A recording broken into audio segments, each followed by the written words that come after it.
সৈয়দ আশরাফের বর্ণাঢ্য জীবনী।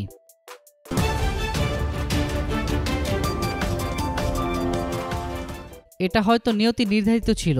সৈয়দ আশরাফুল ইসলামের রাজনীতিতে আসা কোনো বিস্ময়কর ঘটনা ছিল না। খুব ছোটবেলায় এক আদর্শ পিতা সৈয়দ নজরুল ইসলামকে দেখে তিনি বড় হয়েছেন, শিখেছেনও হাতে কলমে। সময় 1952। রাষ্ট্রভাষা বাংলা চাই আন্দোলনে উত্তাল পূর্ব পাকিস্তান। বছরখানেক আগেও সরকারি চাকরি ছেড়ে সৈয়দ নজরুল ইসলাম যোগ দিয়েছেন অধ্যাপনা পেশায়। শুরু করেছেন ওকালতিও। সর্বদলীয় অ্যাকশন কমিটির সদস্য হিসেবে ভাষা আন্দোলনে রাখছেন গুরুত্বপূর্ণ ভূমিকা। একই বছর তার ঘর আলোকিত হয়ে এক পুত্র সন্তানের আগমন। নাম সৈয়দ আশরাফুল ইসলাম। ছোটবেলাতে সৈয়দ আশরাফ দেখেছেন রাজনীতিবিদ পিতার ব্যস্ততা। ছোটবেলা থেকে সৈয়দ আশরাফ দেখেছেন রাজনীতির জন্য কিভাবে ত্যাগ স্বীকার করতে হয়। পিতাকে দেখে তিনি বুঝেছিলেন সততা আর বিশ্বাস কখনো পরাজিত হয় না। পিতার পদাঙ্ক অনুসরণ করে রাজনীতিতে অভিষেক হয় সৈয়দ আশরাফের। ছাত্রলীগই তার রাজনীতির হাতে খড়ি। স্বাধীনতার পর তিনি বৃহত্তর ময়মনসিংহ জেলা ছাত্রলীগের সাধারণ সম্পাদক নির্বাচিত হন। ছিলেন কেন্দ্রীয় ছাত্রলীগের সহসাংগঠনিক সম্পাদক। এর আগে বীরত্বপূর্ণ ভূমিকা রাখেন মহান মুক্তিযুদ্ধে। ইতিহাস সরল পথে চলেনি। বাংলাদেশ রাষ্ট্র গড়ে তুলতে তখন অক্লান্ত পরিশ্রম করে যাচ্ছিলেন বঙ্গবন্ধু ও তার সহযোদ্ধারা।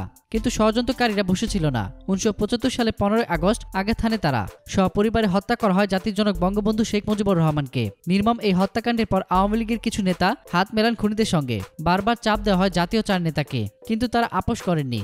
পরিণতিতে কারাগারে নিক্ষেপ করা হয় তাদের।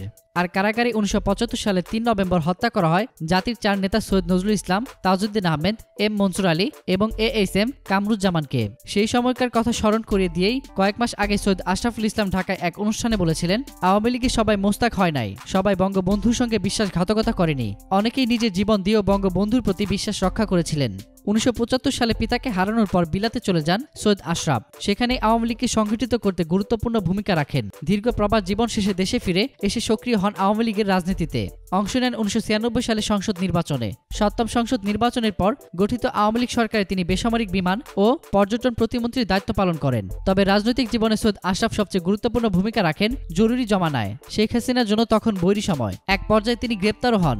নেতাদের একটি অংশ রাজনীতি থেকে তাকে মাইনাসে তৎপর। এ পর্যায়ে জিল্লুর রহমানের সঙ্গে মিলে দলীয় সভানেত্রীর পক্ষে শক্ত অবস্থান নেন আশরাফ। আব্দুল জলিল গ্রেপ্তার হলে ভারপ্রাপ্ত সম্পাদকের বৃহস্পতিবার সকালে নতুন সংসদ সদস্যদের শপথ অনুষ্ঠানে অনুপস্থিত ছিলেন সৈয়দ আশরাফ। পরে স্পিকার শিরীন শারমিন চৌধুরী জানান, শপথের জন্য সময় চেয়ে আবেদন করেছেন এই সংসদ সদস্য। তার কয়েক ঘন্টার মধ্যেই প্রধানমন্ত্রীর কার্যালয় থেকে সৈয়দ আশরাফের মৃত্যুর খবর নিশ্চিত করা হয়।